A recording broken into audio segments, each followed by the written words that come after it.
өте ризамын қойшы болғаныма. Неге десеңіз, қойшы баққан деген ол пайғамбарларымыз қой баққан. Қойда береке бар. Осы бір Алла о деген осы қойдың арқасында дүние жүзінің 60% жерін араладым.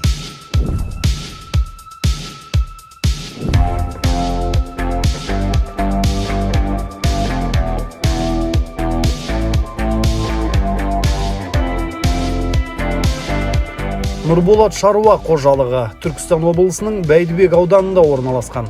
Қожалық ет бағытындағы асыл тұқымды қой өсіруге маманданған 14 отбасын жұмыспен қамтып отыр.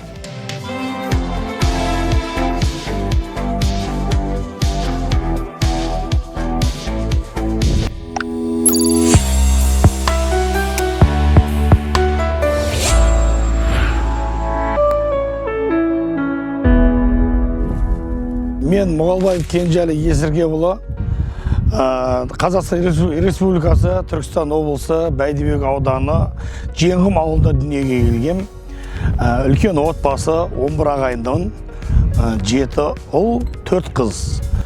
Қазіргі таңда осы Нұрболат шаруа қожалығын дөңгелетіп жатқан шаруагердің кәсіпкердің бірімін. Бұл шаруашылықты әкеміз 91 жылы осы шаруашылықты бастаған. Сол кісі өз өмірден өткеннен кейін 2008-ден бастап Мұғалбаев Нұрболат деген ағам бар, және өзім екеуміз қазір 20 жылдың төңірегі болып қалды. Осы шаруашылық жүріп жатқан жайымыз бар.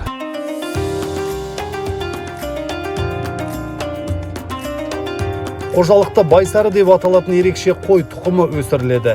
Бұл жергілікті және шетелдік қой тұқымдарын будандастыру арқылы алынған байсары қойы ыстыққа да суыққа да төзімділігімен және етінің сапасымен ерекшеленеді.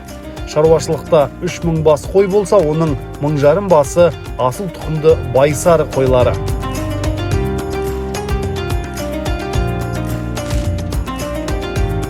Кезінде жұттардың, кісілердің малдарын аққа бағып осы жерде, кейін жерімізді турлап, қорамызды турлап, жаңденде акционерлік қоғам аққы дейді ғой, соқтан қаржылай қордан ақшалай алып, мал басын көбейткен жайымыз бар.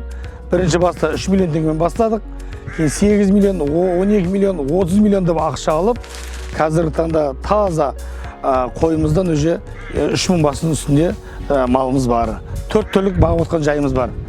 Кейін 2012-ден бастап осы жаңадан қазір 2023 жылы шыққан жаңа пародамыз, байсар деген пародаға өзіміздің бағып отқан қойымызға атау беріп, соның шығуына бірден бір ат салысып, 2023 жылы байсар деген жаңа пародамыз шықты. Ал жаңа пародамызды қалай шығардыңыз деген сұрақтар туындаса, байсар парода ең бірінші Еділбай деген біздің брендовый қойымыз болған, оны бүкіл әлем мойындайды, бүкіл ел мойындайды.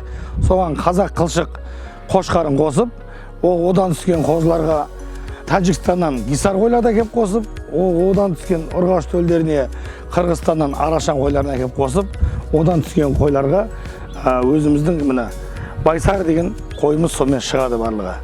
Қазіргі таңда 2023 жылда декабрь айында патент алдық. Осы байсары қойының авторымыз. Қазіргі таңда Қазақстанда 5000-нің үстінде байсары қойы бар. Көбеюде.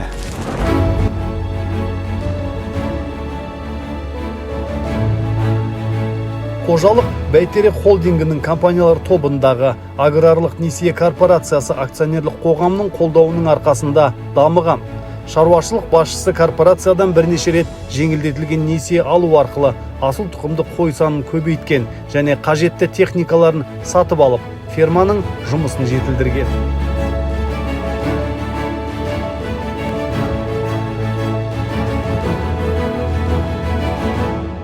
Қазіргі таңда Нұрболат шаруа қожалығында 13 жанұялы отбасы жұмыс жасайды. Бәрін уақытылы айлықтар төленеді. Жатақхананың бәрі тегін, тамақтардың бәрі қаралған. Осындай осы алдарыңызда тұрған қойдан қазіргі баста 2000 үстінде аналық бас бар. Тоқты дейді, қошқар дейді, 3000 төңірегінде. Және осы жерде түйе дейді, 4 түлікпен қазағын бай болсын дейді ғой. Түйе шаруашылығымен, шұбат өндірумен айналысамыз. Одан кейін жылқы бар бізде.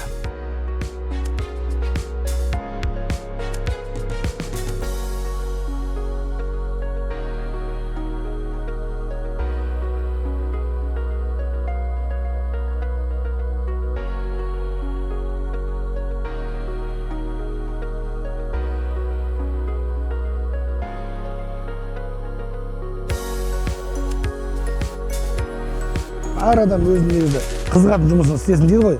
Мен үшін осы шаруашылық өте қатты ұнайды и қызығам да осыған. Және осы бір шаруашылықтың арқасында өзім әулетіме, өзім отбасыма, өзімнің жанұяма бір дем беріп, бар жағынан әсер беріп жатқан жағдайымыз бар. Енді Қазақстанға келетін болсақ, осы Қазақстанда осындай жаңа тұқым шығарып, Қазақстанға ең мықты породаны шығарып, осыған үлес қосқанымыз үшін, осы породаның дамуына, осының жүруіне үлес қосып жүргеніміз үшін мың алғыс айтамыз.